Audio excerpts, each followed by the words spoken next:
What's going on, my PT peeps, my Walking Dead family, and my fighters? I'm One Eye Bri, also known as PT. Don't know if I'm winking or blinking, but I'm definitely thinking about the Walking Dead universe, the Walking Dead, and the Walking Dead world beyond. So obviously, spoiler warning for all things Walking Dead, but definitely spoiler warning for the Walking Dead shows, movies, and the Walking Dead universe. Now, I watched The Walking Dead World Beyond Season 1, Episode 2, and I thought it was okay. I don't think it did any favors for anybody that was on the fence, but I'll give you my take on it. We'll review it and recap it. But first, guys, before we get to it, we still haven't achieved that goal, so I got to bring it up. Again, once we achieve the goal and keep 100,000 subscribers, we'll stop bringing it up as we achieve that goal. Just liking the video, liking the channel, and being a subscriber helps support the channel. If you want awesome daily content that we provide here, supporting the channel in every way that you can helps us out. Donating is another great way. Even the smallest donation helps. Picking up a copy of my book series. All these books are available now on Amazon in paperback and digital form on Kindle. I hope you join the fight and pick up your copy today with my latest book of the Fight for Us series, being Reckoning. It's book 13 of the main series. I have about 20 books in mind, so we're more than halfway there. As for my prequel series, In 100 Days, this is part 2, the early concept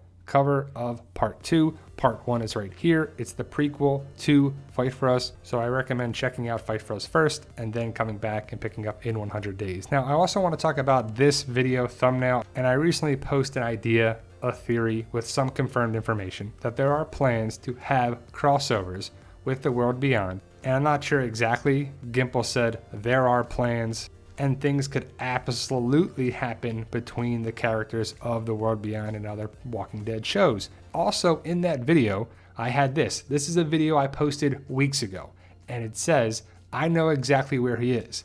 Nico, the guy on the right, that's not Rick Grimes, said this in an interview. I know exactly where he is, but I'm not allowed to answer that question. That is in an interview, not in an episode, not Felix talking about Dr. Leo Bennett. Nico is talking about the whereabouts of Rick Grimes, that he knows where he is. He also says we're just collecting as much information as possible wherever Rick is. Now let's talk about The Walking Dead World Beyond Season 1, Episode 2. And Iris struggling, major struggle bus here to take out this walker. They don't even take out the walker. And I have to say, well, the empty, that it kind of bothered me that they didn't take out the walker. I know the walker's not going to get up and get out. It's trapped there. But why don't you just take it out? One less thing to worry about, right? Iris pukes on the walker. It's kind of funny, and it is a moment where you're like, these kids have not been around walkers, so to be honest, that's terrible training in my opinion of what Felix was teaching these kids. The best way to teach someone how to do it is for them to do it in a controlled environment, so why couldn't they do that over the 10 years of existence here? But again, the episode was okay. I thought it was an alright episode, and I like the show. If you don't like the show, you're probably like, boring, I'm done with the show. I give it a chance because I enjoyed it. There was funny moments, but overall, the episode was like, what really happened here? Nothing really. We got more of a Felix backstory, and there was more of bonding moments with Elton, Silas, Hope, and Iris. And it was interesting because I think Elton is one of the interesting characters on the show. I mean, they're all interesting, but Elton's viewpoint of things about the extinction, dinosaurs, that they're the endlings. Well, the last person alive is the endling. But there has to be people that are younger than these kids, right? There's got to be babies, toddlers, 5-year-olds, 6-year-olds, people that are younger than these teenagers. But either way, it's the group, it's their outlook, and it's interesting. And I wonder if they're doing this for character development and all these kids are going to die because it seems kind of morbid, their outlook. But Elton's kind of funny. I like his outlook, the way he sees things. It's kind of realistic, even though he's like 15, 16, I guess. And you're like, wow, this kid is kind of mature. He spray paints this walker or this empty, and Silas can't take it out, which shows me that Silas did something previously that he doesn't want to use violence again, and he probably should have took the walker out, but it was like, wow, he can't do it, and we'll hopefully see that next episode or an upcoming episode. And it's all about the kids being one step ahead of Huck and Felix, and again, they didn't take the walker out, and it was like, come on, just take this walker out, one less thing to worry about, right? If you start doing the math, you're like, okay, there's all these walkers left, there's so many survivors. If we take out every walker that's around that we see, it would just make sense to be like one less thing to worry about. And you start doing the math, and you're like, okay, we got to take out 6 million walkers. Let's get to it. But Huck and Felix talking was kind of nice. Huck to me is just like her dialect, her accent. It's just off. I don't know what it is. I hope it gets better. Like this picture here, she's like trying to be too cool. She's like, yeah, I'm a survivor. Yeah, you're cool. But it just seems like she's trying too hard, even though I don't know. There's just something about it. Clearly, everything was funny that Felix and Huck were saying was the opposite. Like, yeah, they should be covering their tracks. And Hope did it on purpose.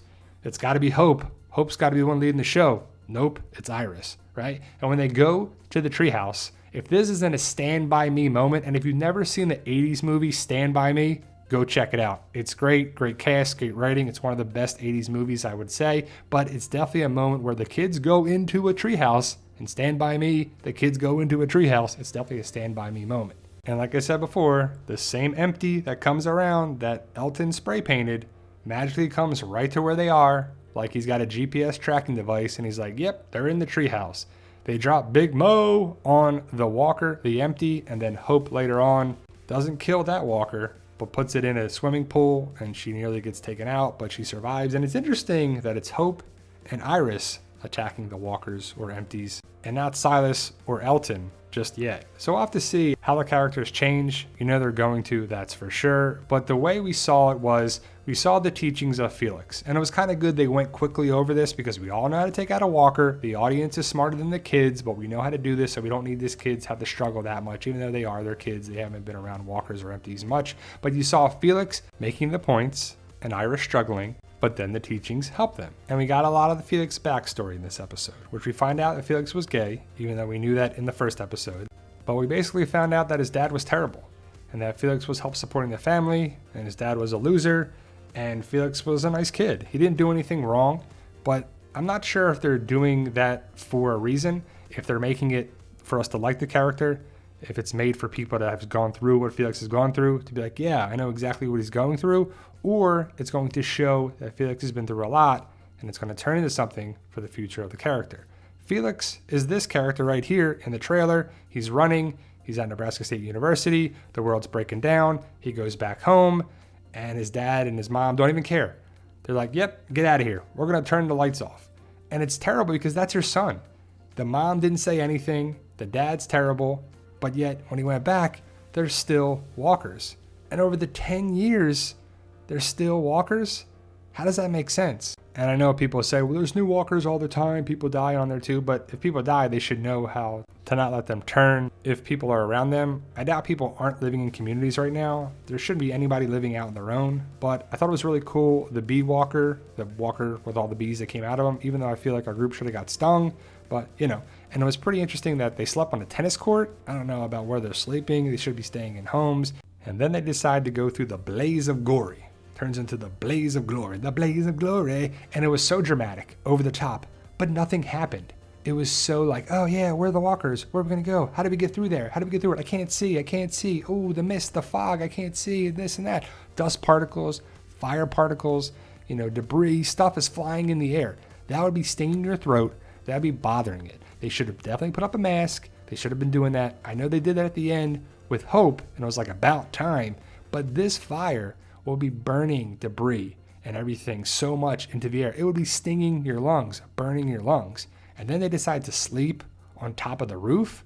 And I know it's safe from walkers, but it would smell terrible. You would probably get sick. And I know it's safe from walkers and everything, but it just doesn't make sense to me. And a lot of things didn't make that much sense here. I know it's fiction, and I know it's that. Even though I did enjoy the episode, I thought it was funny and it had its moments, and I liked the show overall, I'm still like, the amount of walkers and the fire and everything. And then at the end, Hope is going, she's out on her own. She's kind of like, I'm going to do things. I'm going to get stuff done. I'm going to be the one to take the risk for everybody, that she's going to turn the hurricane siren to attract the walkers, I guess. But we'll have to see where it goes next episode. And overall, like I said, I thought the episode was pretty good. It wasn't as good as the premiere. It was decent. I don't think it did anything to help its cause. If you like the show, you're probably going to watch the show all 10 episodes. But if you're on the fence about it or you don't like it, you're probably like, yeah, boring, dumb, stupid. But overall, I'm not here to make people watch it. I enjoy it. I'm going to watch it, talk about it, review it, recap it. And I know it might sound like I'm hard on the show, but it makes me question things and discuss it with you guys. I'm not hating on it. I'm not breaking it down and putting it down. I'm just being realistic about my opinions and my views. I do enjoy the show. I'm going to support it and watch it every time. Thank you guys. Stay safe and tell them, Daryl. Yo, we love you guys.